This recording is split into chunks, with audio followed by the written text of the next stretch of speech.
welcome back to another episode of the Late Night Show with Dr. Kojo, and I am your host, Dr. Kojo, checking in from sunny Los Angeles, California, and this is going to be the first show of a doubleheader, right? So, if you know anything about baseball, you know how to have doubleheaders and things like that. We're going to do that tonight. We're going to have a doubleheader where we go live. We're going to be talking about forgiveness and relationships for the first show, and then the second show, Alexa, off. For the second show, we're gonna talk about cannabis and mental health. So let's go ahead and get into it. Let me know where you all are checking in from, and let's get started. Let's get started. My sister texted me. Let's get started. All right, let's get it. People are checking in from where? We got Miss Temmie from Philly. Kansas City in the house. Okay. Callie, what's going on? Joe, hey Joe, I'm happy that you got into the stream. Let me see where people are checking in from. Texas in the house.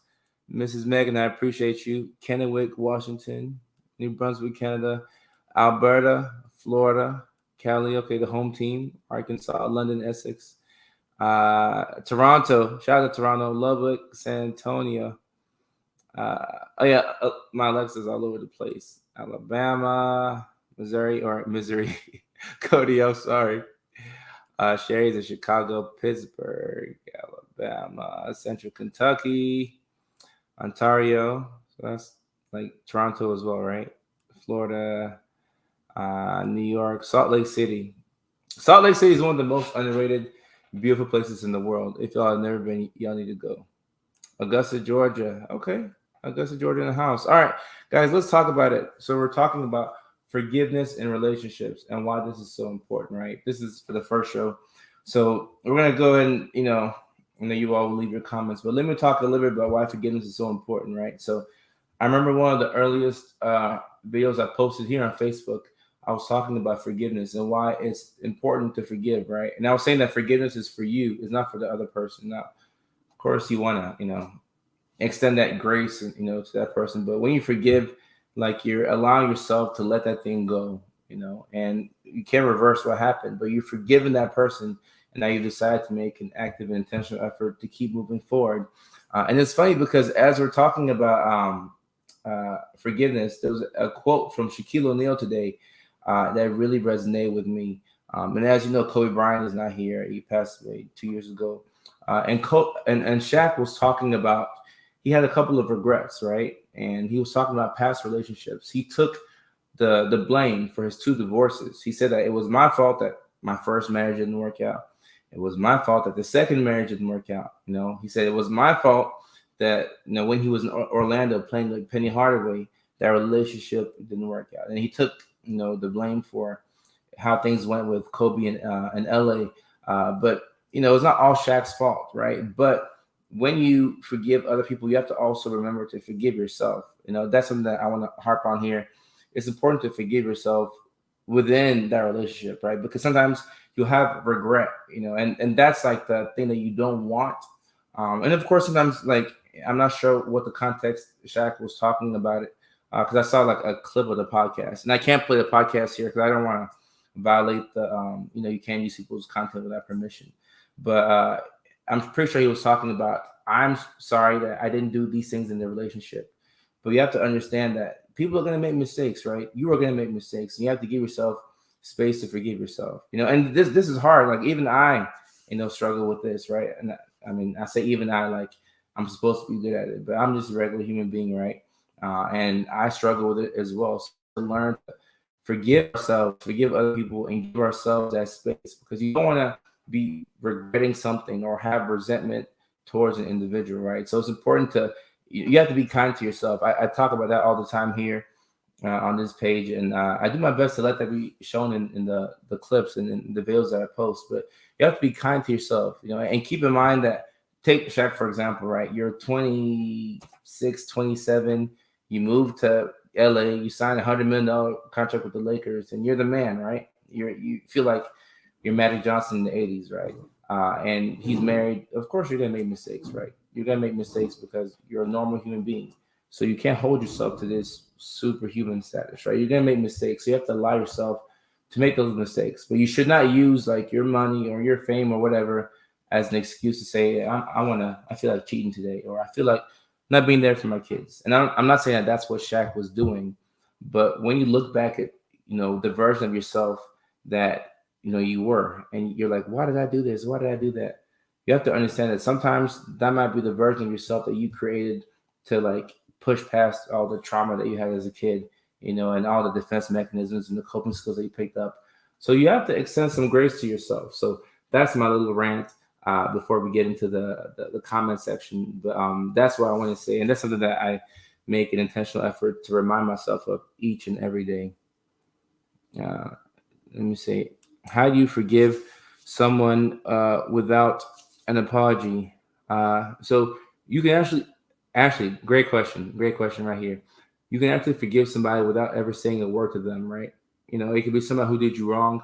Let's say they played you, like they played you in the worst way, like they stole your money, they wrecked your car, they cheated on you with your best friend, right? I'm thinking of the worst possible scenario. You can still say, "Hey, I choose to forgive you." Like you don't have forgiving somebody doesn't mean that you have to hang out with them and be besties, right? It doesn't mean you have to talk to them again. But it's more so of you saying, "Hey, I've forgiven you for whatever you've done. I've attempted to look at things from your perspective. You still did me wrong, but I've forgiven you, and now like I'm moving on, right? So you can move on without that hurt, or not as much of the hurt. And that's the hard part. Yeah, Joe, and Joe, it's funny because for me, it's harder for me to forgive myself than to forgive others.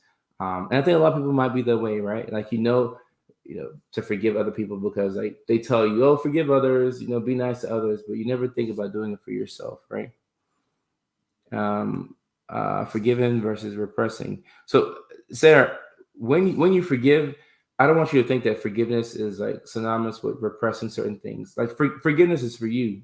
Like somebody did you wrong, so you're not repressing anything or putting it to the side. You're more so saying, hey, I forgave you. I never told you that I forgave you, but I worked that out internally within myself.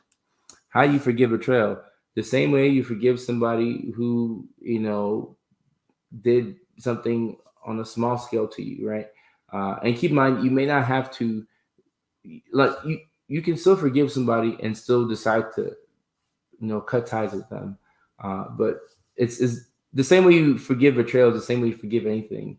It's just that with betrayal, depending on what they've done, it might be so painful that you're like, man, that's effed up. This is a channel where we don't use profanity. But I'm human, right? So I might encounter a situation where I'm like, man, that's messed up, and I might let out a couple of words that I don't want to use. But I think the hurt, depending on what somebody does to you, it makes it harder for you to try to forgive. Alina says forgiveness is something I never really understood. Alina, same with me. It wasn't until like obviously personal experiences and also becoming a professional, right? And when you're a professional and you're talking to patients and you see some of the things that people have done to each other, right? There's people who love each other who you can still love somebody and do something that's like super messed up to that person. And I don't want y'all to take that and say, all right, I still love you, but I'm gonna do X, Y, and Z because I still love you. No, because now it's like, yeah, you still love them, but like that what you're about to do is like is gonna hurt them, but you still choose to do it, right? At some point, there should be some change in behavior. I do believe. Forgiveness is something I've never struggled with, but I love listening. Well, Thomas, that's good. And Thomas, if you don't struggle with forgiveness, then what I want you to do, I mean, if you want to, is like let people see, like let people feel your energy, because people can learn a lot from you. Let me see. I'm trying to send a picture of what?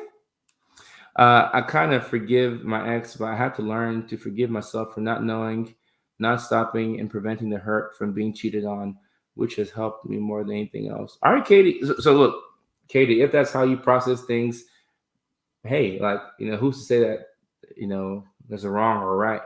But uh, preventing the hurt. Look, if somebody cheats on you and betrays you, it's pretty hard to not be hurt. you know, and you're hurt because you care. If you're not hurt, it's almost like I don't really care that much. But if you didn't care, you would be in a relationship with that person, right? So you gotta give yourself some space, to be human. To forgive someone fully requires a level of trust that is difficult to have uh, after a betrayal. That's why true forgiveness is so hard to achieve. Uh, so Cindy, I was about to say Sydney. Cindy, I not to say you're wrong. I'm not saying you're wrong, but I think that true forgiveness, you don't have to. All right, and look, guys, this is an open debate. Like, if y'all disagree with me, let me know. Like, I could be wrong, right? But I think that you don't necessarily have to trust to forgive somebody, because that's putting too much power into the other person's hands, right?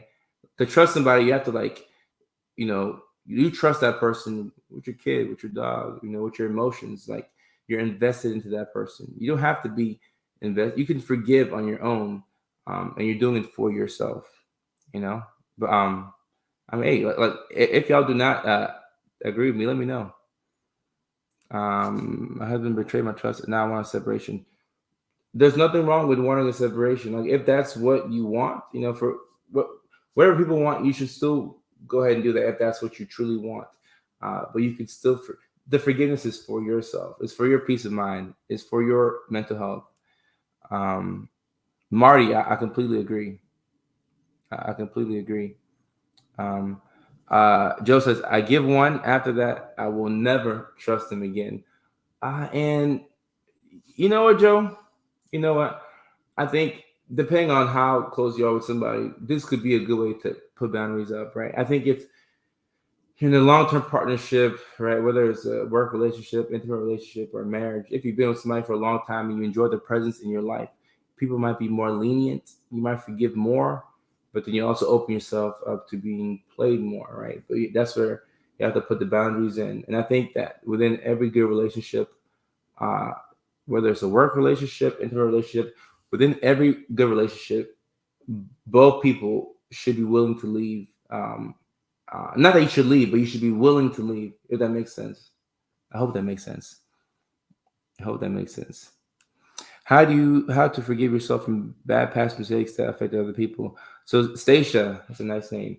Uh, you have to keep in mind, like, the person you were 3 years ago when you did what you did, you're a different person now. If you're asking this question right now, it lets me believe that, like, you have remorse, like you wish you didn't do that, and you're an involved version of yourself. So you forgive yourself the same way you forgive other people. Try and understand, like, there's actual steps to forgiveness, right? If you want to forgive somebody else for what they did to you, it's helpful for just a quick second to put yourself in in their shoes and say, why would, for a brief second, don't perseverate on this for too long, but be like, why would that person do what they did to me? And then the next, like, okay, well, maybe they're hurt. How hurt was that person for them to have done what they did to me? Okay, cool, all right. So that was messed up. All right, cool. So that's how hurt they were. Okay. And then you come around full circle and you say, okay, I see, or I don't see why they hurt me, or whatever. But regardless of whatever the intent was, the outcome was outcome. You felt hurt. You felt like you were betrayed, and like whatever happened did happen. So you still can't, like, not acknowledge your feelings. Still acknowledge your feelings, but if you can see, like, why they did what they did, then you might be able to say, okay, well, maybe they were hurting. Doesn't mean I have to take them back. Like, I could still be here, they can be there. But okay, I see why they did what they did, or I don't see why they did what they did, but I've chosen to forgive them. So the same way, think back to, like, the version of yourself 2 years ago or 3 years ago, and say, why did I do that? What was going through my head? Like, how hurt was I to have done such a thing? And if you can't get to, if that doesn't make sense to you, then hey, maybe you don't know why you did what you did. But if you're able to forgive yourself or other people without knowing why they did what they did, I think that's a superpower. I, that's a superpower, I think. I, if you ask me, uh, it's hard to forgive my right tonight. I definitely I respect that. This is so timely for me. Interesting that this is the first one I decided to listen to. Jen, hey, that's just how timing works, right? I should have pulled off this show last night, but I had this Mickey Ficky headache and I was behind. I was like, I'm gonna miss the show, but now you get to catch it, so that's cool. Um, what if you try to set boundaries after you forgive and they get mad and try to gaslight you? So, Crystal, here's the thing about when you set boundaries for the first time. This is not like a guy or girl thing. This is a human thing. The first time you set boundaries with somebody that is not used to you setting boundaries with them, you're probably going to have pushback, right? And sometimes words only go so far, and actions sometimes have to follow those words. I'm not saying that you have to leave, but you have to look into doing what you need to do to make yourself feel like you're respected, right? So maybe, if y'all can get professional help, or if you find like a third party person to come in. But sometimes that doesn't work, right? And for some people, I'm not saying this is you, Crystal, because I don't know you, and I'm not going to be speaking on anybody's work relationship or anybody's marriage or anybody's anything, right? But for some people do have to leave, and sometimes they leave and then they come back after they get that respect.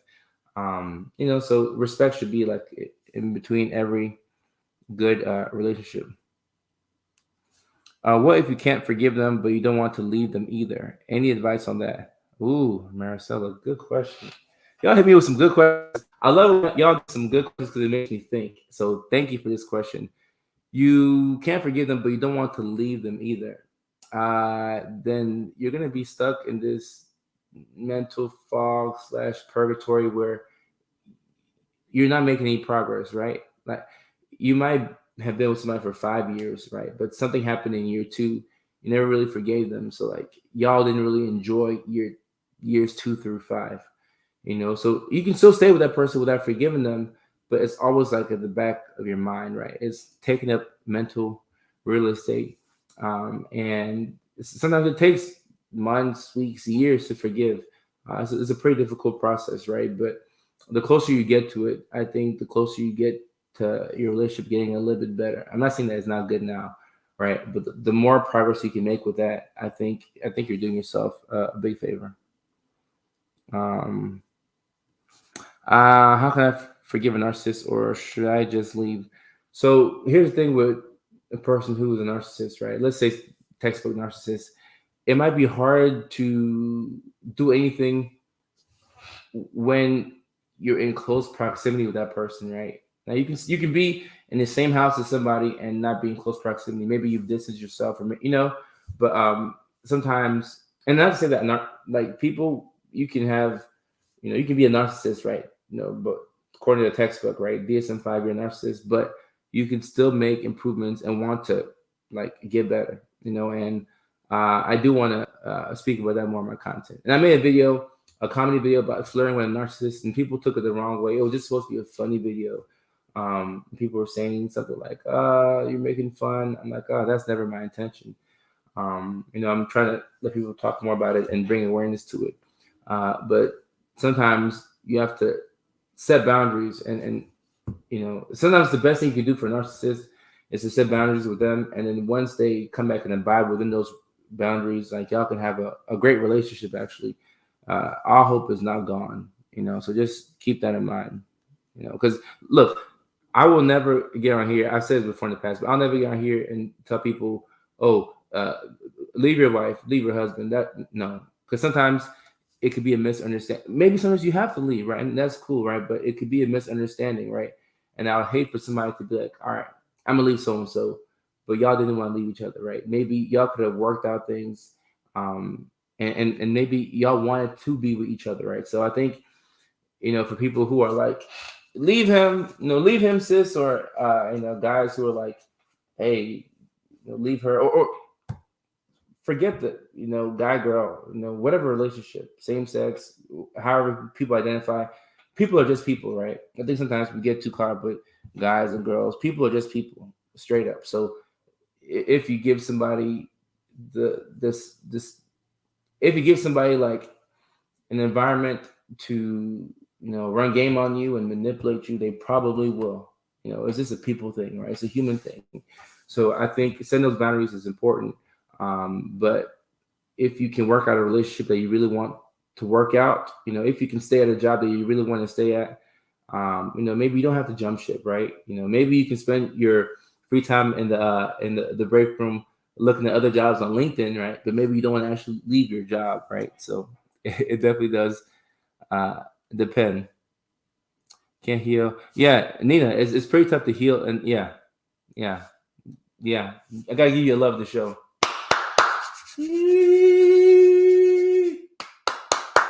Get that space. How can you love someone unconditionally and still have boundaries and expectations? All right, so all right, look, I'm not. Let me just say this, Tina. All right, so I'm not a relationship expert at all, and I don't brand myself as one online, right? So I just want to say that I just think that I look at things from like a mental health perspective, and I don't think people have really done that before. So that's why my take might be different. But to love someone unconditionally, so I think if you love somebody unconditionally, it means you love them like this is the purest form of love, right? Just keep that in mind. Like there's no like you love them without them giving you anything. Like if they don't do anything for you, like you just love them, right? And you can still set boundaries with somebody that you love and want nothing from them, right? Like you want nothing from them, but you still love them without them giving you anything. But a boundary is for yourself, right? And if you're putting a boundary in place, you're not telling them, I need you to buy me things. I need you to spend time with me. I need, but a boundary is like, hey, I my love language is this. Like I need this, or like you love your boss, like you've been at the company for 20 years, like you love working with them. But you're like, hey, I need so and so. Like I need, this lunch break at this time. Like the things. This is a need. A boundary is a need, if that makes sense, right? Like wanting a $1 million house is like, for most people is like a want. Like I want a mansion, right? But is that like a need? A boundary is something that you need. Like without that boundary, like you're gonna have a hard time like feeling like respected. You know. What's a good blueprint for healthy forgiveness? Oh, so Lila, I spoke about that earlier about trying to see things from their perspective, and even if you can't, trying to extend empathy towards that person. And if the person that you want to forgive is yourself, just do that same thing, but towards yourself. How to forgive a relationship and let go of a relationship that is so filled with hate, regret, and resentment. All right, so Emma, it looks like you're asking. It looks like you're asking two things here: how to forgive a relationship and let go. So letting go and forgiving are two different things. I think sometimes we conflate them, but it's two different things because you can let go and you can still not forgive, right? Or you could forgive and not let go, you know? So I hope that makes sense. I hope that makes sense. Sometimes I say something and I'm like, I hope that made sense, right? I hope I didn't make your head spin. Don't forgive a narcissistic person. Run far away. All right, April, if I can stop you right here. So April says, don't forgive a narcissistic person. Run far away. You you can still run away and forgive. I think that might be the theme of what I'm trying to say tonight. You can still run away, far away, and forgive. Like if you chosen to like leave the person, sure. Like nobody has to like force you to stay. But if you chosen to leave and that's what you have to do for you and like your family or your mental health, I respect it. But you can still leave and you can still forgive, right? You know. Let me get to some of this. Savannah says you have to do that in a marriage sometimes. You have to do. We have to do. Savannah. Savannah, thank you. I appreciate that. Um, is it wrong to think that intimacy and emotional aspects are both equal in a relationship? So, Elizabeth, here's the thing about this question. People define intimacy in various ways, right? And people need different things in a relationship, right? Somebody asked me earlier, I didn't get to click it, but they're asking, what do you think about open relationships? I think if that's what both people or everybody in the situation, everybody knows what's going on and they're okay with it, sure, right? And then whatever your wants and needs are, you'll communicate that, and then you're on the same page. But Elizabeth, I don't think there's anything wrong with thinking that intimacy and emotional. I'm not even sure how to answer this question, but I would say if you want to align yourself in a relationship with somebody, um, I would hope that you all see eye to eye with what you're trying to explain here. You know, how do you forgive when you have PTSD from the former situation? All right, so Phoebe, I won't lie to you. This is where it can be. All right, so all right, okay. Y'all ask me some good questions. Okay, all right. So this is where it gets tricky because all right, here's the thing about PTSD, right? So every human being has gone through something traumatic, right? Trauma is a part of life. You're not going to escape it, right? If you live long enough, like if you've been in the world for a year or two, or like you're going to go through trauma, right? So you're going to go through trauma is expected, but the body's supposed to like go through, the body's supposed to resolve and like help you process through the trauma. And like you went through something that sucked. All right, we've pushed past it. We're okay now. With PTSD, the body's not able to really, in my opinion, handle that trauma sufficiently in the time frame that you should have processed it, right? So it's like there's kind of like a cloud in your life, like it's still gonna affect you, right? So the difficult thing about forgiving here is, yeah, you want to forgive, but you have that, reminder, in the form of PTSD, which makes it hard. Or even if you have forgiven the person, sometimes you're reminded about that trauma, right? Whether it's flashbacks, night terrors, cold sweats, intrusive thoughts, whatever the case is, like it's still kind of haunting you. So I think this is where it's quite difficult. You can still forgive, right? Because like I said, forgiveness is for yourself. But in this situation, you do want to be a little bit more mindful of what you expose yourself to, Phoebe. But fantastic question. Y'all came ready today. Oh my goodness. ADHD. Laura, tell me about it. I know all about it. I was cheated on a few times and forgave every time, but I think it finally killed my feelings. I don't know whether to work on things or move on. So, Alan, you know what?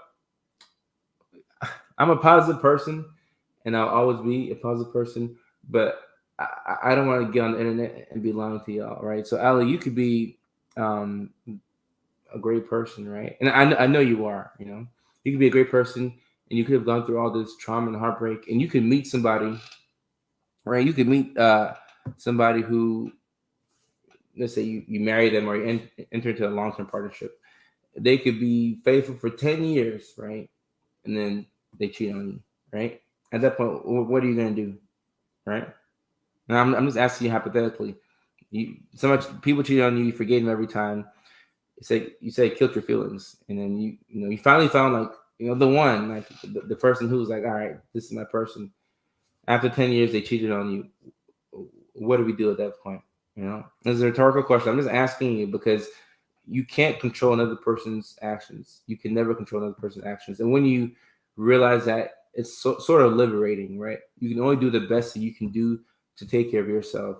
And when you want to kind of control that, it puts you like at the doorstep of anxiety. You're like, all right, I'm trying to, control this person. Like, don't cheat on me. Like, don't let me catch you.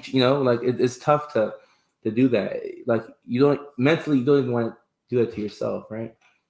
So understand that as long as you do what you can do, and you can't prevent somebody from doing anything, but as long as you do what you can do, then you should be proud of that, right? And if it's not the time to date and you feel like your feelings are, take a break. Maybe it gives you time to like love yourself more, or time to just enjoy yourself, right? And I think that even if you're in a relationship, you're still gonna have to want to figure out how to enjoy yourself. Does that make sense? Like you're with somebody, you've been married for 25 years. We still have to know like what activities can I do by myself that I need nobody else, right? I can go to a Titans game by myself. I would be screaming. I'd be hugging strangers. Like I don't need a lady to be there, right?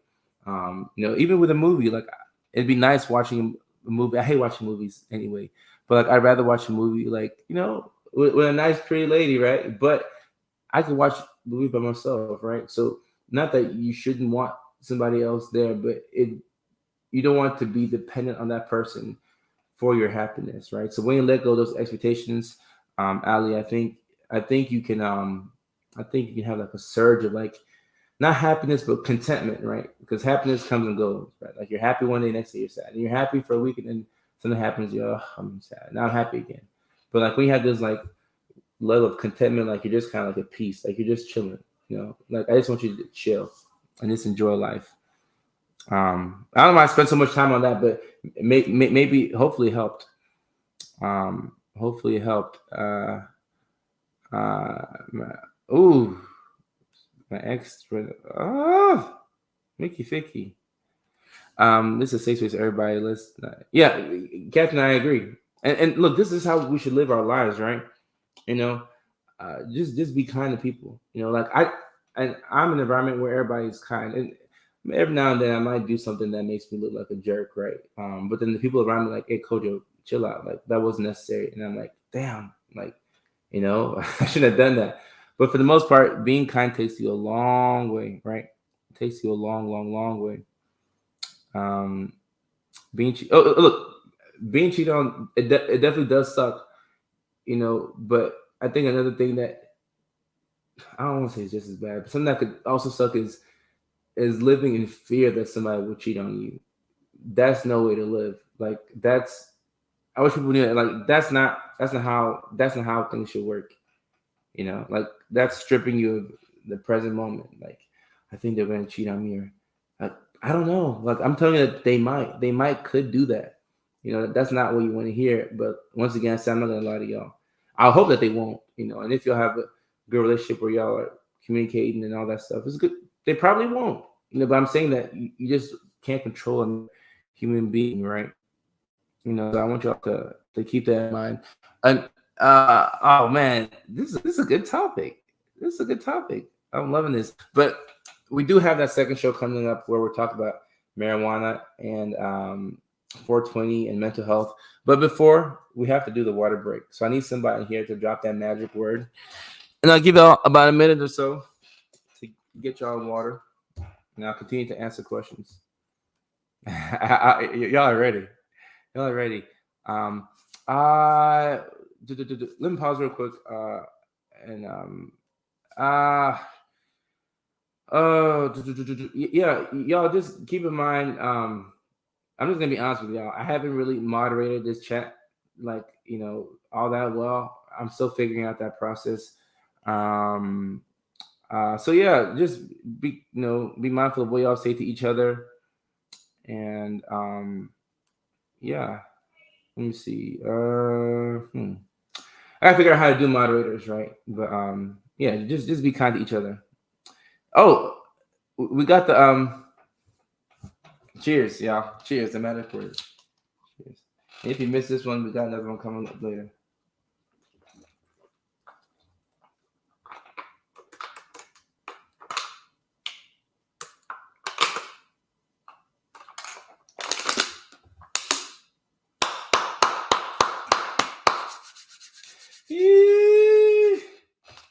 That water makes me feel refreshed. I love it.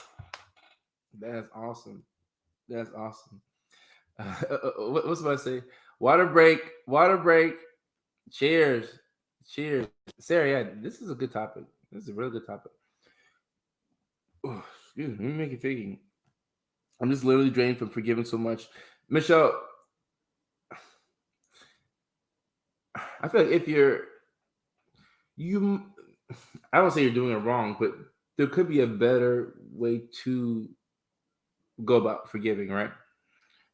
Mickey Ficky should be a secret word. Mickey Ficky, happy to volunteer. I gotta figure out how this moderator stuff works. I'm not gonna lie to y'all, but it would be helpful to have that in there. I don't want people, making this like a place where people don't want to be, right? All right, let me answer this one, and then we'll prepare for the second show. How do I get over the issues of my partner cheating, lying, ADHD, bipolar? Given I love her and I want the best for her. All right, this is a fantastic question, John Tate. All right, I'm wondering if people call you JT. That'd be a cool name, right? Like you could play quarterback or something. So how do I get over the issues with my partner cheating, lying, ADHD, bipolar, giving her love and want the best for her? The first thing that comes to mind is having ADHD, bipolar disorder, depression, anxiety, whatever. That's not an excuse for cheating, you know. So you can't use a mental health condition and say, "Oh, that's why I cheated," right? Now you love her and you want the best for her, right? So it's like she's done it in the past, but you still want to work it out with her, right? So I would say I would communicate with her and figure out, like, and ask her, say, "Hey, how can I be? What can I do to put myself in the best position to help you out?" You know, so I understand that you have ADHD and you have, bipolar disorder. Is there anything I can do when you feel stressed or overwhelmed, or when your mood's up and down? What can I do to help you out? Help her have some insight into that. If the if the cheating occurs within a manic episode or something like that, then maybe have a conversation and say, hey,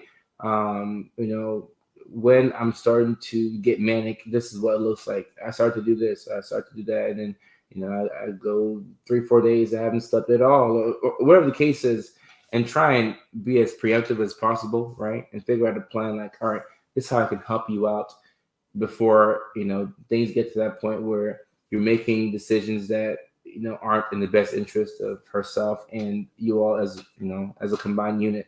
So I think, and also being empathetic and trying to see like things from her perspective, right? And even forgiving, even if she does cheat on you. And I'm not saying like stay if she keeps cheating on you. Like I'm not telling you what to do.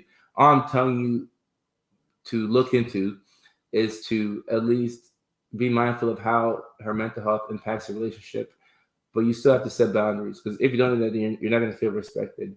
And as a man myself, I know that in a relationship, if there's no respect, at least for me, there's no relationship, right? So if you can at least understand that, okay, so she has these mental health conditions which may make things a little hard for her. It's not an excuse, but let's get on the same page and let's figure out what we have to do, right?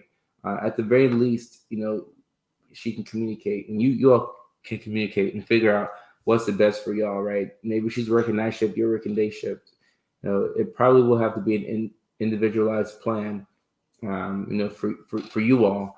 But I think just having that communication can go a long way, right? Keep in mind, nothing is an excuse for like doing somebody, wrong. Any advice on where to start learning how to forgive? Uh just by practicing kindness to yourself and to other people. And if you can see where people come from, I think it could make it easier to forgive. I do think so. All right, so dang, we went to 37 minutes. I'll try to keep both shows 30. I knew I wouldn't do that, but and just as I was trying to get off the show and go to the next one, someone says I love the turtleneck and then the haircut. Well, I appreciate that. I've been working on it, but me talking about my haircut or talking about my turtleneck does nothing to provide you all with value. So, yeah. So, all right. So let's get ready and prepare for the second show. We're going to be talking about cannabis and mental health. It's 420, so happy 420, regardless of whatever you're doing tonight. But we're going to talk about cannabis from an evidence-based perspective. So I'm going to get off and then pull up some of my notes here. We're going to get into it. So. See you all in like 5 minutes. All right.